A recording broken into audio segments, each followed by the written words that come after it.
Hi, everybody. My name is Todd Chul. I serve as the lead learner for the SCEA Center for Educator Wellness and Learning. We call ourselves CEWL, CEWL. That is the name. And there is the website, cool.us or cool.us. You can go there and find out more about our mission to improve the inner and outer lives of educators here in South Carolina. And we are so thankful to the South Carolina Education Association and NEA for supporting the work that we do at Cool. If you're not familiar with us, just head on over to cool.us and you can find out everything that we do. All the live streams that we do, like this one, are posted to that website. Information about that we have on wellness resources, on our induction program with Dr. Marcella Weinsnyder, all that stuff is on the website. And you can also request free professional learning for your school or district. There's a button there. Just click that link and reach out, and we'll get back to you and set up some free professional learning. If you are a public school or district in South Carolina, we do that at no cost to you.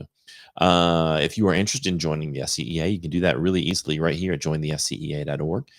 We are proudly the state affiliate of the NEA, and the NEA is the largest labor union in the United States. Over 3 million members are members of the NEA. We have educators in every state, and we're just really proud to be a part of a union and to be doing the work of advocating for better pay and working conditions for teachers. And we can do that. The more of us that there are, the more power that we have, and the more effective we can be when we have that collective voice. We can take collective action and make good things happen for our educators who are working so hard each day. So tonight we have a great guest. I'm super excited. We met at Adventure, the Children's Museum in Columbia. They have a program called Adventure Connects, where they bring in a bunch of people from different organizations and nonprofits and companies and things like that together to just connect them all and try to see if there's overlap in the work that they do. And so I met tonight's guest there and heard her talk and was just really impressed. And so we're joined tonight by Chef Jessica Carswell, a powerhouse educator turned entrepreneur from Columbia. With a background in family and consumer sciences and a passion for wellness, Chef Jessica transitioned from the classroom to creating the Food Academy, where she empowers people through cooking, nutrition, and plant-based living. As the first Black-owned food service contractor at the South Carolina State Museum, she's been a trailblazer, working with schools, universities, and organizations to promote healthier lifestyles. Jessica's story is inspiring, and her expertise in food and wellness is perfect in terms of our COOL's mission to help educators thrive. So let's dive in with Jessica Carswell. How are you doing tonight, Jessica? Hey there, I'm doing well, thank you. How are you? I'm doing great. So did I miss anything in your bio? Is there anything that you'd like to share with folks that I missed? I think you got it covered pretty good. Thank you for sharing that. Yeah. So let's talk a little bit about, first of all, how you got so passionate about like cooking and nutrition. Well, that's a pretty deep story. It started, of course, story starts when they're young. Of course, I started out cooking for my family. My mom used to used to manage a restaurant here in Columbia, and I worked. Worked. She worked there, and she allowed me to come there with her, so I would get to go back in the kitchen and see the chefs doing their thing, and so that kind of really inspired me to start cooking at home. So I cooked at home a lot, um, and from there, fast forward, I majored in family consumer sciences in college, of course, graduated with that degree, and decided to go on to teach family consumer sciences. While teaching family consumer sciences, I found that my niche again was food. So Mm. that's where I landed. I ended up teaching a lot of food based classes within that curriculum, and then had the opportunity to come back home to Columbia, South Carolina, and teach at my alma mater, which is C.A. Johnson High School. They, at that time, were developing a brand new health sciences program, and I was responsible for coordinating the food science and dietetics pathway of that program. And as you can see, it's just food all the way through. And I finished up that career. I decided to take my own advice. What the thing that what I advised my students to do at the time was do whatever you want. You can do whatever you want. So I decided to retire from teaching in public school and opened the Food Academy in 2015. And from there, we just kind of skyrocketed, and Mhm. it's all things food. Yeah. So, food is such an interesting subject. I think a lot of people are really passionate about it because obviously it's something that we all do every day. And we Mhm. do this, the holidays are coming up. We had Thanksgiving, the holidays coming up, and food is such a central part of the way we celebrate as human beings and the way we get together with our families and our friends around the dinner table, or out to lunch or even at breakfast or whatever. And so, like, this idea of food is being sort of it's playing the central role is important.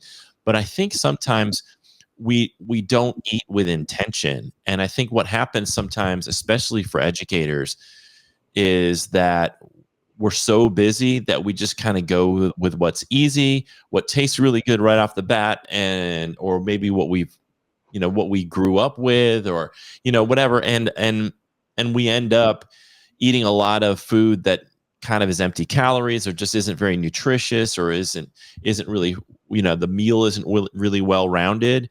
And then, or we overeat, or stress eat, and then we have a lot of health issues that come along with that. Since you were a former teacher, and are so well versed now in wellness and nutrition, what would your advice be to educators who may be watching, in terms of how do you how do you deal with the challenges of being really overworked and overwhelmed, but also, like, be more intentional about your nutrition for yourself and your family?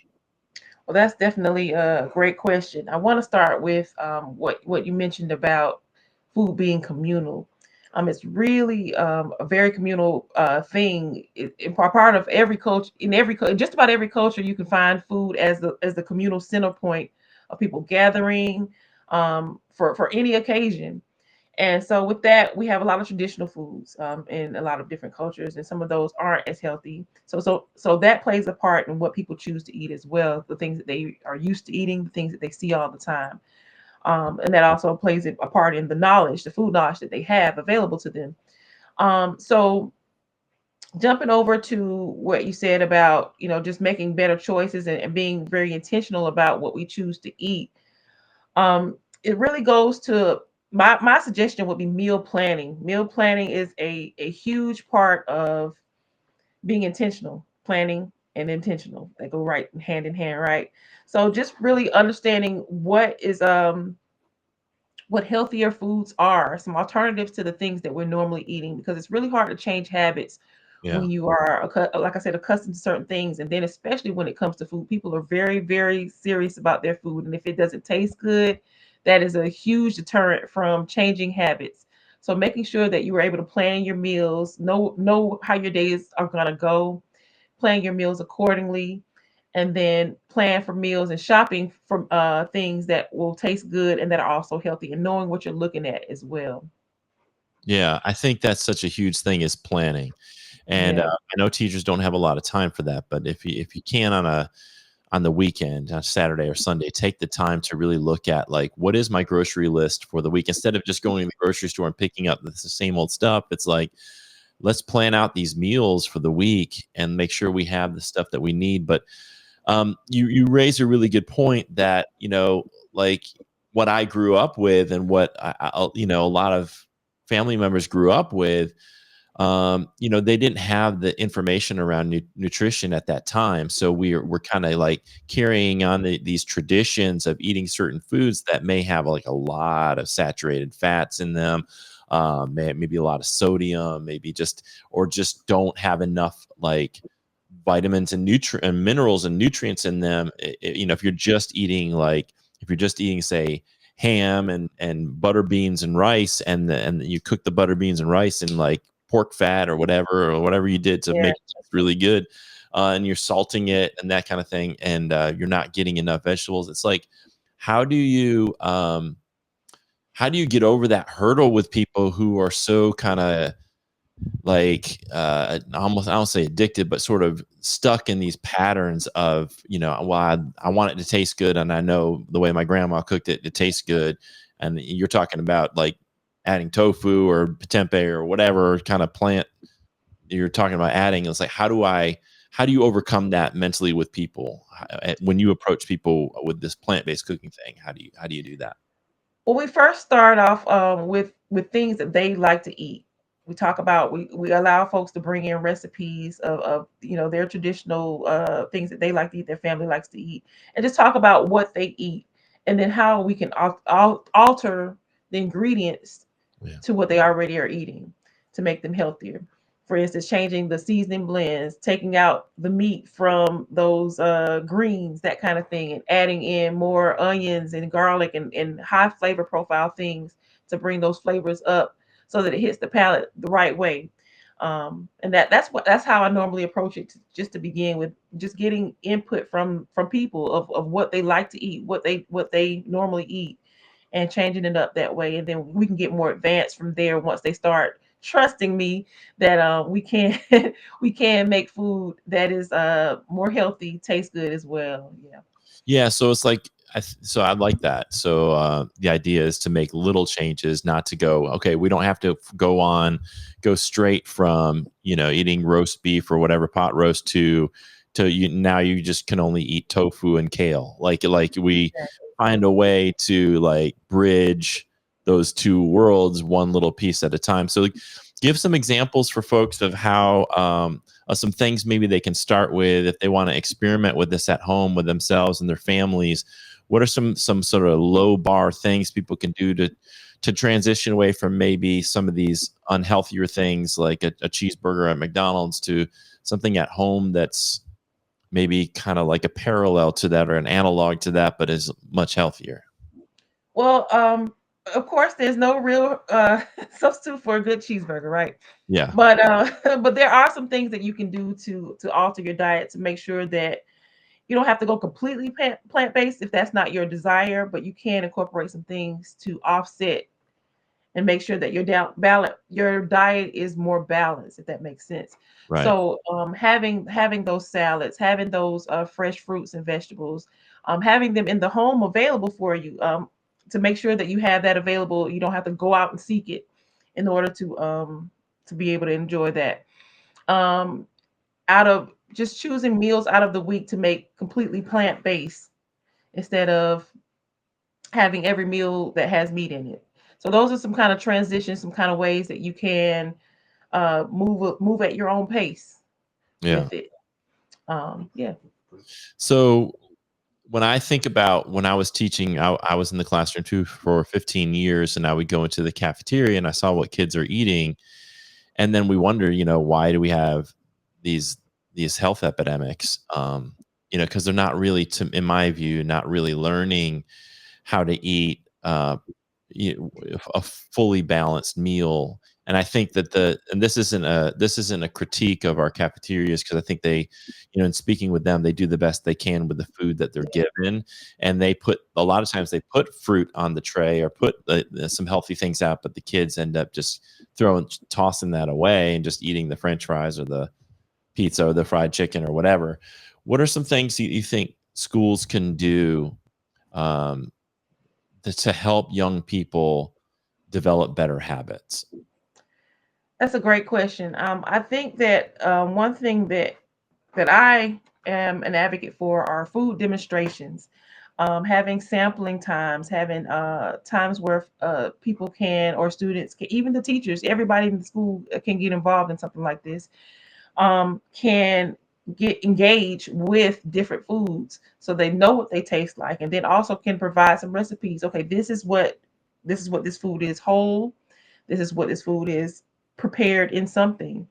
And having that school nutrition can definitely get involved with that. I'm a huge family consumer sciences advocate, so any school that has those types of programs, the family consumer sciences programs with the food and nutrition and food science and dietetics, they can also be um, advocates and used in that capacity to bring that knowledge to the entire school. They can even partner; those departments can even partner with school nutrition.